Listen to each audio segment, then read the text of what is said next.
Hello friends, welcome on my YouTube channel let's do something. आज हम DSSB PRT 2018 का paper देखेंगे, जिसका हम सेक्शन देखेंगे जनरल हिंदी का। डीएसएसबी पीआरटी के पेपर ऑनलाइन मोड में होते हैं और ये पेपर 3-4 दिन चलते हैं और 3 शिफ्ट में होते हैं। इस प्रकार से हमारे पास प्रीवियस ईयर के कई सारे पेपर कलेक्ट हो जाते हैं। अगर हम उन प्रीवियस ईयर की सीरीज़ को कंप्लीट कर लें तो हम बहुत हद तक पेपर के लिए रेडी हो जाते हैं और हमें पैटर्न का पता चल जाता है और जो क्वेश्चंस रिपीटेड होते हैं उनका फ़ायदा मिल जाता है। तो आइए हम जनरल हिंदी का पार्ट शुरू करते हैं। जनरल हिंदी में 20 क्वेश्चंस मिलेंगे। पहले क्वेश्चन में क्या दिया गया है हमारे कि नीचे दिए गए गद्यांश को पढ़कर पूछे गए प्रश्नों के उत्तर दीजिए। इसमें एक गद्यांश दिया गया है, जिस गद्यांश को पढ़कर हमें इसके प्रश्नों के उत्तर देने हैं। भारतेंदु युग में नाटक साहित्य ही प्रधान काव्य रूप बन गया था, किंतु बाद में नाटक रचनाएं कम हो गई। इस क्षेत्र में जयशंकर प्रसाद ने महत्वपूर्ण कार्य किया। उनके नाटकों से हिंदी साहित्य में बहुत बड़े अभाव की पूर्ति हुई। नाट्य रचना का विधान प्राचीन काव्य शास्त्र में विस्तार से किया गया। हिंदू नाटककारों ने उस विधान को ज्यों का त्यों स्वीकार नहीं किया। नांदी, मंगलाचरण, प्रस्तावना को हटाया जाने लगा। विष्कंभक, प्रवेशक आदि का विधान छोड़ दिया गया। विदूषक के बदले कोई मनोरंजक पात्र रखा जाने लगा। सांचे में ढले हुए पात्रों के स्थान पर निजी व्यक्तित्व की विशेषताओं से युक्त पात्र आने लगे।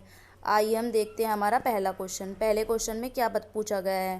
पहले क्वेश्चन में पूछा गया है कि विदूषक का क्या अर्थ होता है? विदूषक का अर्थ होता है हंसी उड़ाने वाला व्यक्ति। इसमें बोला गया है कि विदूषक के बदले कोई मनोरंजक पात्र रखा जाने लगा। तो यहाँ पर ये है कि कोई हंसी उड़ाने वाले व्यक्ति के बदले कोई मनोरंजक पात्र रखा जाने लगा। सेकंड क्वेश्चन भी इसी पैराग्राफ में से है कि भारतेंदु युग में साहित्य का प्रधान रूप क्या हो गया था? इसमें साहित्य का प्रधान रूप हो गया था नाटक। इसका आंसर यहाँ पर दिया गया है कि पहली लाइन में कि भारतेंदु युग में नाटक साहित्य ही प्रधान काव्य रूप बन गया था। आइए हम देखते हैं अपना नेक्स्ट क्वेश्चन। भारतेंदु के बाद नाटक के क्षेत्र में महत्वपूर्ण कार्य किसका है? ये महत्वपूर्ण कार्य है जयशंकर प्रसाद का। इसका आंसर मिलेगा ये रहा कि इस क्षेत्र में जयशंकर प्रसाद ने महत्वपूर्ण कार्य किया। पहले तो भारतेंदु युग में भारतेंदु हरिश्चंद्र ने किया और उनके बाद जयशंकर प्रसाद ने इस क्षेत्र में महत्वपूर्ण कार्य किया। नेक्स्ट क्वेश्चन, हिंदू नाटक के संदर्भ में कौन सा कथन गलत है? इसमें कथन गलत है कि प्राचीन काव्य शास्त्र के विधान को ज्यों का त्यों स्वीकार किया गया, जबकि ये गलत है क्योंकि इसमें दिया गया है कि उस विधान को ज्यों का त्यों स्वीकार नहीं किया गया, इसलिए स्टेटमेंट गलत है। दिए गए गद्यांश में विधान का आशय क्या है? विधान का आशय होता है रचना प्रणाली, कुछ ना कुछ नया निर्माण करना, ये होता है विधान का तात्पर्य। इसमें यहाँ पर दिया गया है कि नाट्य रचना का विधान प्राचीन काव्य शास्त्र में विस्तार से किया गया है, यानी कि नाट्य रचनाओं की रचना प्रणाली के बारे में बताया गया है। अब देखते हैं अपना नेक्स्ट क्वेश्चन। आर्द्र का विलोम क्या होता है? आर्द्र का विलोम होता है शुष्क। आर्द्र का अर्थ होता है गीला और शुष्क का अर्थ होता है सूखा। नेक्स्ट क्वेश्चन, समक्ष में कौन सा समास है? समक्ष में समास है अव्ययी भाव समास। ये बनेगा सम प्लस अक्ष। अव्ययी भाव समास क्या होते हैं? अव्ययी भाव समास वे होते हैं जिनका पहला शब्द अव्यय होता है, या फिर ये कह सकते हैं कि जो हमारे उपसर्ग होते हैं वो होता है। अव्यय वे होते हैं जिनमें लिंग, वचन, कारक के अनुसार कोई भी परिवर्तन नहीं होता। नेक्स्ट क्वेश्चन, आदरणीय। आदरणीय में प्रत्यय है, आदरणीय में प्रत्यय है नीय।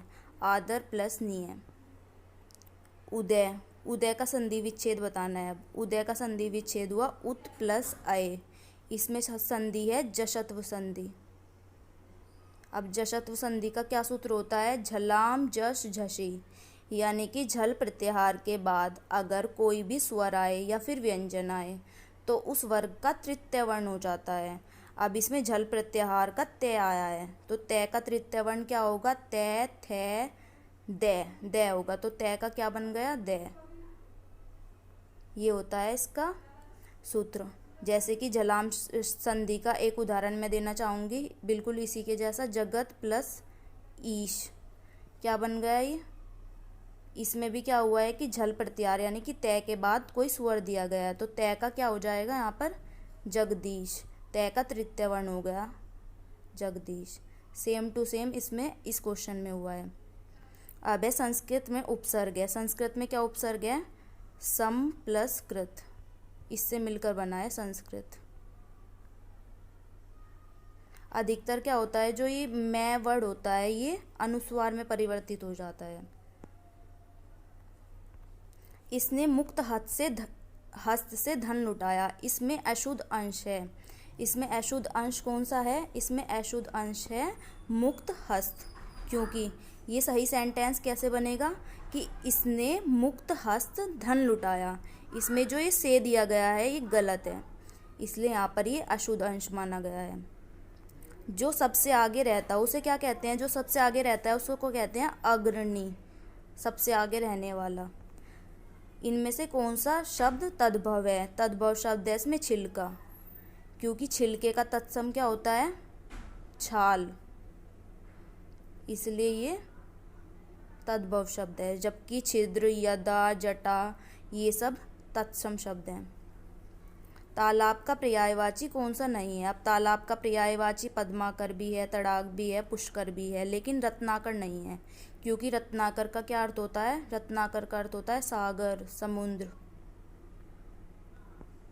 चढ़ाई किस प्रकार की संज्ञा है, चढ़ाई संज्ञा है भाववाचक, जो भी किसी व्यक्ति, वस्तु, स्थान आदि के भाव के बारे में बताती है जो संज्ञा, उसी को ही भाववाचक संज्ञा कहते हैं, और ये भी भाव के बारे में बता रही है, तो इसलिए यहाँ पर भाववाचक संज्ञा हो गई। कौन सा शब्द देशज शब्द है, देशज शब्द है खकरा, और जो ये कमिश्नर, आसार, आवाज ये सब विदेशी शब्द हैं।